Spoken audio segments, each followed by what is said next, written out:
in his bag and more music to come. I asked LiAngelo to confirm that. He said he's not doing interviews about his music career yet, but he did have a comment about his brother's. People just look at the money and say, well, that's success. And I've lived long enough and experienced enough to know that money ain't got nothing to do with success. I really haven't shifted from what I felt about LAVAR, even now, even concerning his sons. I'm a fan of LAVAR Ball. And so I think what he's done is he's given his kid the ultimate opportunity in this culture we live in to pursue what they want to pursue, which is very rare. To the point that was being made, we have a responsibility to be there, to be active in the lives of our children. You don't get Dad of the Year award for that. Bitch ass nigga. And LAVAR Ball can check off boxes as a father that a lot of you mother criticizing him cannot. As a whole becomes a part, I strike to burn, and the flame returns.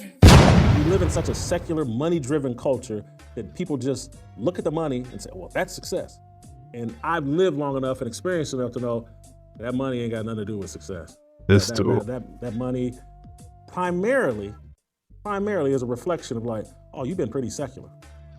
They didn't give you all that money if you've been following God. Yeah, I'll find a way. When there's a will to hate, there's a way.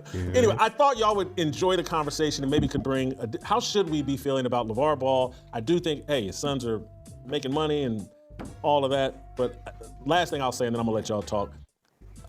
The Jello kid, and all of them, but Jello in particular, this one that's, he's so tatted up. The fool went crazy and drew all over his body. My dad don't like tattoos. Dude, my hand feel like I could slap the hell out of you right now. You ready? You know I don't like tattoos. That's hard for me as a man, and I wonder if y'all as a father. When I looked at that story, I really haven't shifted from what I felt about LAVAR, even now, even concerning his sons, because as you pointed out, most of these successful people, and we're talking in the eyes of God, most of the successful people are unknown. The kind of success that God looks for are those things that our current society sees as boring.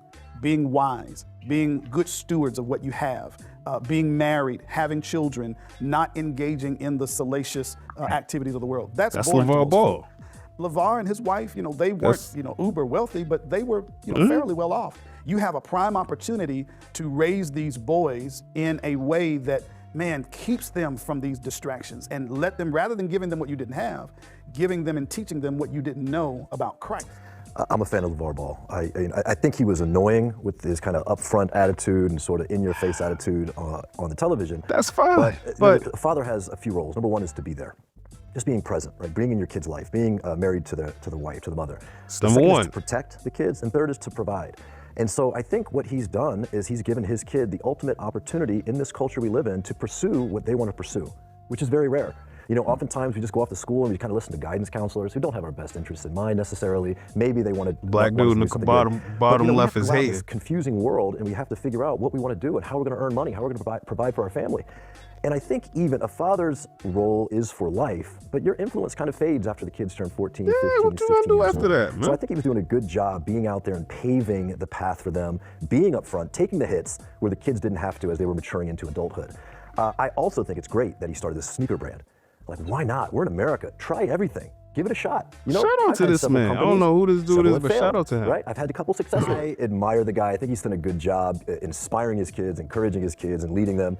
I don't know the guy personally, so I'm, of course, judging from afar. But I think being there for your family, protecting your family, providing for your family, that's what a father's supposed to do. So I think from that perspective, from my opinion, I think he's doing a good job, or has done a good job. Yeah, I think, you as far as fathers go, to the point that was being made, we have a responsibility to be there, to be active in the lives of our children. You don't get Dad of the Year award for that. That's a part of signing up to be a dad. Once you've made a decision to have a child, you have a responsibility, and that's just a part of it. So you don't get Dad of the Year or Dad of the Decade. I recognize that in Black communities, very few dads are, but they're the ones who get the Fs for failing, right? I'm simply saying that those who are a part of their kids' lives, that should be standard. He's done a lot more than just be a part. It's kind of the Joe Jacksons of the world, right? Hold on. It goes out of bounds. Before we get into, because after this we're gonna get into we're gonna get right into it. But that's some hating shit. Since he wants to talk about LAVAR's parenting, let's get into a couple of clips from Ball and the Family. Just to get a sense of what LAVAR's parenting is, and the difference between all the commentary, right? So Joe Jackson, bro, the hate is crazy. Yeah. Oh man, we just started. But oh man. Whoa, hello. A few moments later. You're a selfish That's how you gotta talk to him. You get tapped in the head. I told your ass, we cannot respond like that. Control You of all emotions. people. But you let me down, you my brand, you my game. We don't win because your ass. Consequences. Let's go. What you want to do? You need some water? Come get some water. You need a water break. You do need some. All right then. Well, show me you can run then. You got a water? What'd you say? What'd you say? Come here, boy. Turn them cameras that way. Dad. I don't give a about his opinion. I just want to hear. But no. Listen to me, son. When I come out with a name and then somebody tell me to change it, that's like me telling me to change your name. That's like people saying, oh, hey, change Lonzo's name to Alfonso on the fact that he's been damaged goods for the last 2 years. Stand on your conviction. This is right. It can't get no right. Let's just take a step back real quick and frame this properly, right? You got a former athlete, a father who's a former athlete as a football player, had 3 sons who he trained and pretty much coached by himself to make the NBA, which they did. 2 of them are in the NBA now.